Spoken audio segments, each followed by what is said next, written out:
who's going to be able to articulate my work to a group of non-specialists. No, you're the only one that can make the case.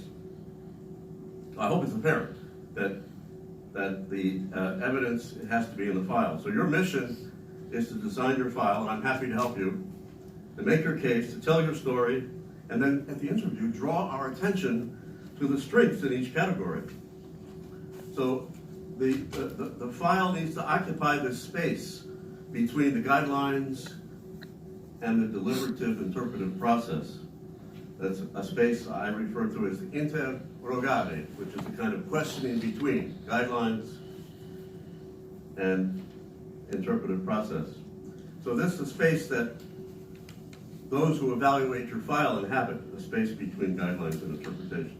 So I'm just going to give you a couple of more tidbits of advice, and then open it up to other members, of other co-sponsors, and to your questions. One thing that's required in the process is a copy of the original letter of appointment. This is because letters of appointment sometimes have specific conditions in them. Most don't, but in case they, so that's why we look for the copy of the original letter of appointment, which most of us don't have. So you go to Human Resources and ask for it, and they give you a copy immediately. And because of my extensive experience in the process, I'm trying to be self-deprecating. I can see if this is a copy of an original or not, because it has all the stamps on it. But it should be, if you give yourself enough time, it's easy for you to obtain a copy of the original letter of appointment. Next bit of advice is to remember that there's been changes in the language of recommendation to be used by the DEC, the chair, and the dean. And sometimes you have a new chair, a new DEC member, a new dean, and they did this 6 years ago and they don't know about the new language. So you need to have this is where you might be a little intimidated by the process, but this is where you can contact me and ask me if the language is correct in advance, because it'll save you time, at the closing, instead of having to go back and find your DEC members to redo the letter, and you discover they're all in different countries already. It was supposed to be humorous, but it's true. They're all in different countries already. Right. So the best thing is to check it in advance, and it's either the committee recommends or does not recommend. And there's also, according to the Senate document, specification that the recommendation is not mentioned anywhere else but in the concluding sentence. So that's important. Also remember that we still have a paper process, and all candidates need to prepare 15 copies of their candidate information form. About the candidate information form, I can't emphasize enough that the detail in the candidate information form should be, let's call it CV quality. It shouldn't be the place to summarize, or what's the word? You don't want to economize on the information. You want to give the detail about publications, about conferences, about courses. Because when we are in the deliberations, we don't have the files with us. We never finish. We just have the candidate information form and the notes from the interview. Let's see, I think one of the last things I wanted to emphasize is that there are often mistakes made on this candidate information form related to year employed and years in rank and prior service credit. Candidates often enter inaccurate information in these boxes, which caused me to spend time consulting with them, with the Office of Human Resources, and others to try to determine the actual accurate information. So if you have questions about that, let me know. So it's year employed, not years employed, right? Years in rank, and then prior service credit. And prior service credit is something that sometimes people are nervous because there's an empty box with nothing in it. But and they put something there. But if you don't have prior service credit, when and you get that when you're hired, then you don't put anything in the box. And you would know, how many of you have prior service credit if you're applying for tenure? You know you have prior service credit. So when you're hired with, sometimes you're given, there's time taken off your tenure clock. I remember a cohort from one particular school where the whole group that was hired, they all had 3 years taken off their tenure clock. So they put the number 3 in that box. And it means you come up for tenure sooner than someone who wouldn't have prior service credit. So,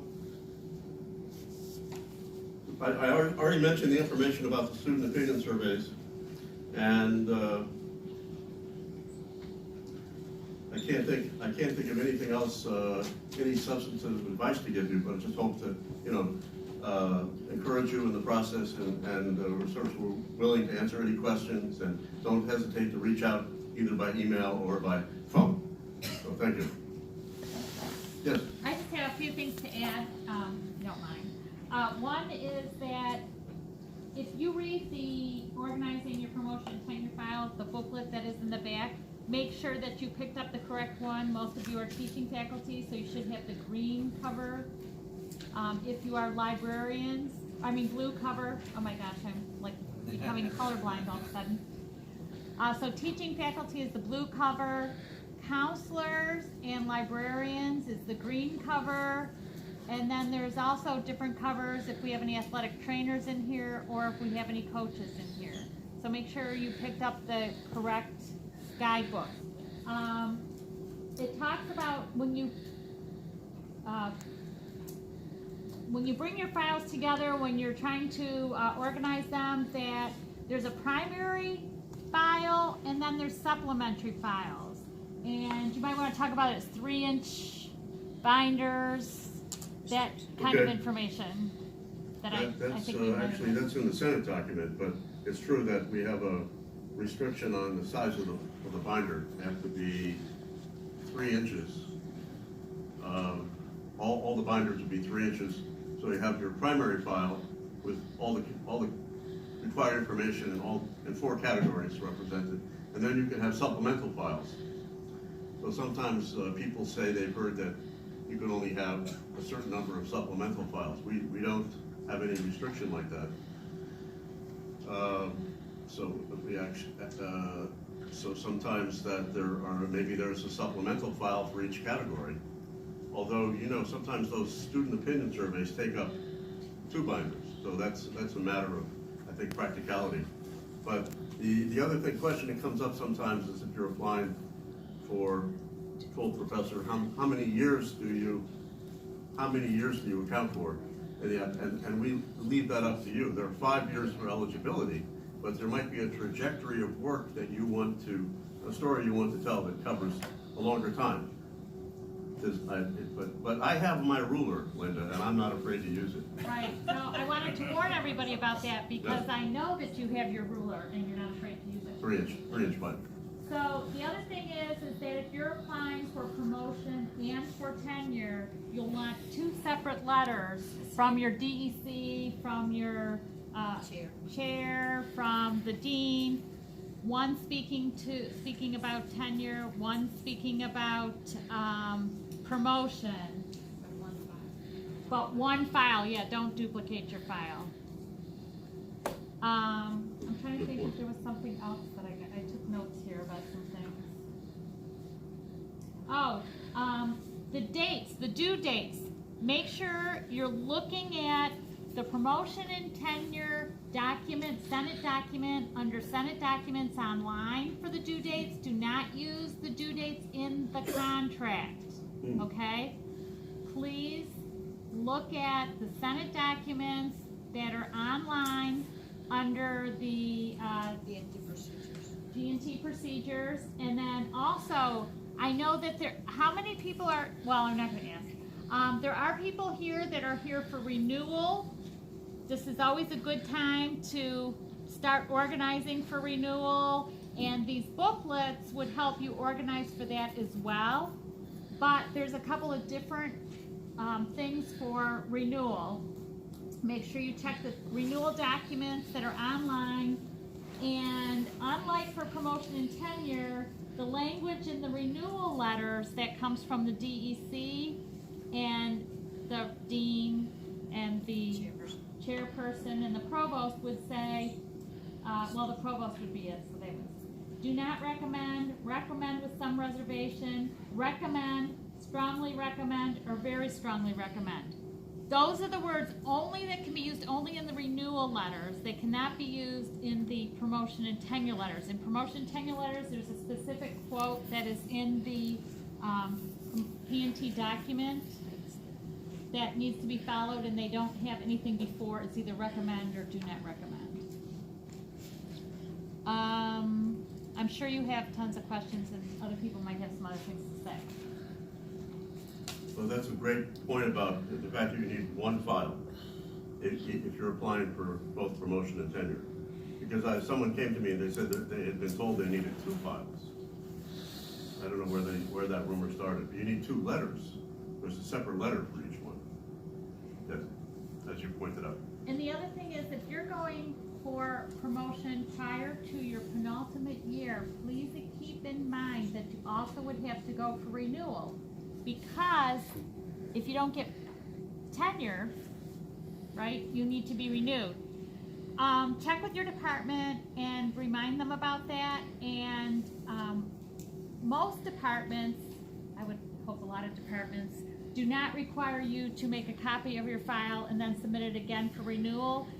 You could, add whatever additional information you may have for renewal, but they should be able to remember what you put in for promotion and tenure, because they won't have access to that file anymore, and be able to write their recommendation for renewal based on the file you submitted for promotion and tenure. Anything else? The documents, including these documents, these handbooks, can be found on the Senate website. We're going to get them up on the AEP website as well, but if you just go to, all your documents are in one place. You just go to the Faculty Senate page. If you go to staff, you look down, Faculty Senate, documents, you'll see all of these documents there. Because we really don't expect you to take this document and handwrite out the candidate information form. It's right there, so you can do it on the computer. You don't want to handwrite. And then you can just print it off and put it in your file. Questions? There's got to be questions. Don't get so stressed out about it. Make sure you talk to your colleagues. Ask them if they could see some files. If you could see one of their files, if they could help you with a file. Just talk to others. And there should be mentoring going on. Before we ask questions and answers, make sure that when you go to Southern's website, don't search Faculty Senate, because it brings all documents. Just go directly to the Faculty Senate website and look at the documents there. Because if you go and search, even in the Southern's website, excuse me, P&T documents, sometimes it gives you a couple of years ago, not the most current approved official document.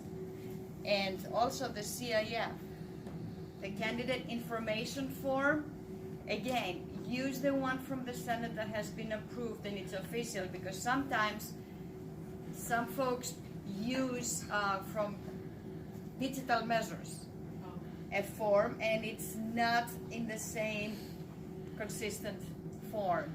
It's not the same as the one that we have approved at the Senate. The renewal deadline dates are also in the renewal form. Do not use the dates that are in the contract. Southern has a separate procedure for chairs, so we've had to add the extra dates. They're in line with the contract, but do not use those dates because you will miss deadlines. I think in the English department,